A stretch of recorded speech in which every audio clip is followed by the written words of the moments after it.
drums and my little brother J-Dog on the bass guitar.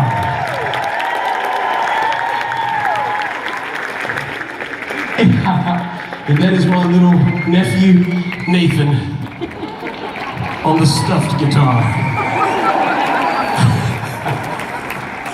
Oh man. And my name is Mike, and I love Virginia, y'all. Come on. Y'all can have a sit-down break if you want to. You see, Big Daddies understand the need for a sit-down break. Can I get a witness?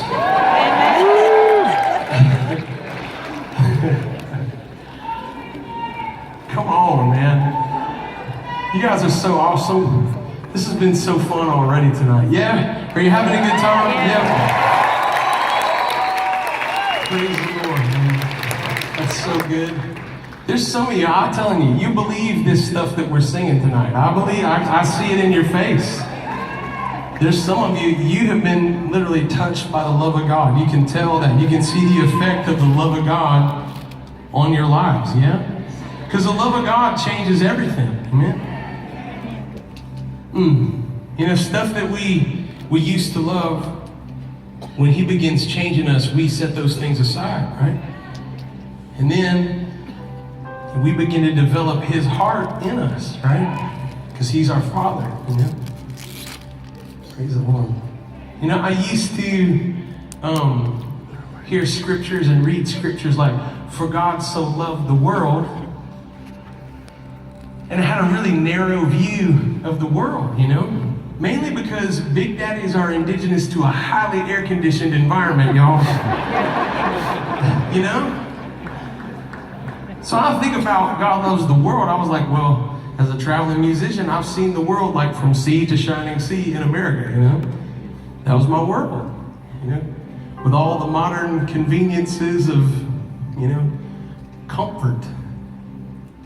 Then we started partnering with a ministry called World Vision, and those people know how to go. In fact, that's why we wrote that song, was traveling with them.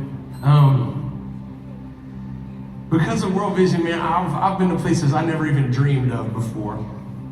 You know, I have stood on top of a mountain, you know, down in Ecuador, 13,000 feet elevation, man. Big Daddies can't even breathe at 13,000 feet elevation. We were in the clouds, you know. There was this fog around all day. I'm like, what is the fog? They said, we're so high up, we're in the clouds. You know? I'm never gonna forget these little faces that came poking through the clouds. These little ones, World Vision had helped put a school on top of this mountain, and these were the students who go to that school. They come from all over, you know, just to say thank you. Because not everybody gets to go to school in Ecuador. In fact, none of these had never even known anyone who had ever gone to school, ever gotten an education, you know? But because World Vision, man, that little school was the love of God sitting on top of a mountain, man, opening up doors that nobody they had ever known, you know? Man, it's incredible, man. I have stood in the middle of a desert in Africa, yeah? In Tanzania, dude, Big Daddies be sweating in Africa. Come on. There's a reason why they say Africa hot, man. I'm telling you, because it is hot in Africa. You know? In the middle of this desert, in a drought season, where nobody had ever been able to grow anything ever before, there's these beautiful crops of corn coming out of the ground, you know? So when World Vision went and introduced these farmers to some really simple ideas about irrigation, how to just get water to that land. Now, you know, that corn was the love of God coming out of the ground. Because not only had that saved the lives of their families, it was changing that entire region, man. These farmers, the first question they had for World Vision was, why would people want to help us who don't even know us, you know, from another part of the world? And the door's wide open to say, because God loves you so much, amen? And those farmers are believers in Jesus today because of the help they received from World Vision. It's awesome, man. Praise the Lord.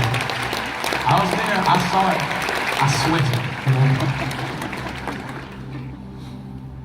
The next trip we took with World Vision was to the continent of Asia, to the tiny kingdom of Cambodia. And they're hurt there, you know.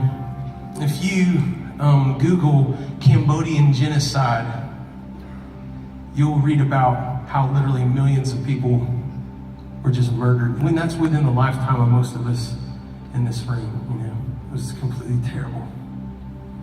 And we sat with little kids, you know, who live in the trash there now because of how things are.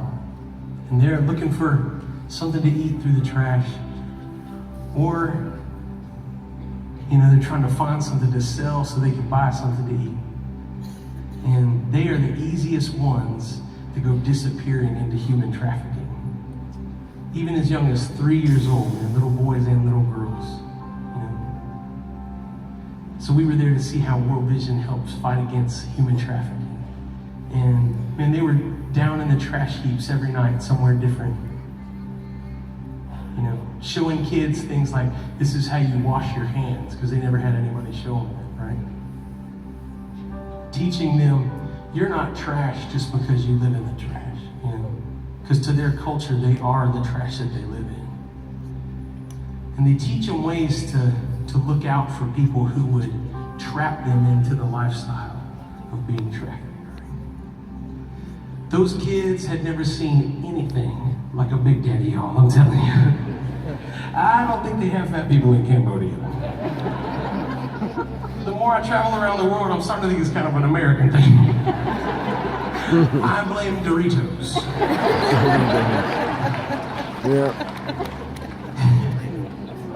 I told my wife Candace, man, you know, that, you know, I think I know what pregnant women feel like now, you know, after that visit.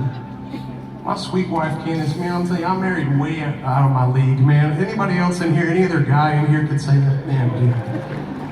My wife, Candace, she is like the grace of God with cool shoes on, you know what I mean?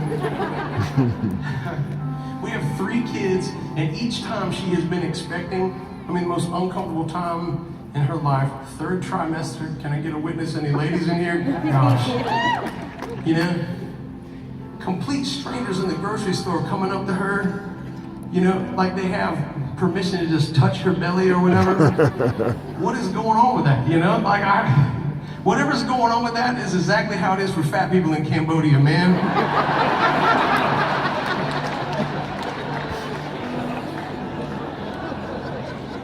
From the moment I got there, and I got off the airplane, it was like I was under some kind of inspection, you know what I mean? They just want to see if I'm like trying to smuggle something in their country or something. I don't know. Anyway, one of the little kids, one of the little boys in the trash, when he was convinced that it was soft, you know, he got like a running, you know, head start, man. Just went face first, like running up, and just bounce off of there in the trash. And then he laughed, right, you know? And just within less than a minute, we were surrounded by hundreds of little kids who were running to the sound of somebody having fun.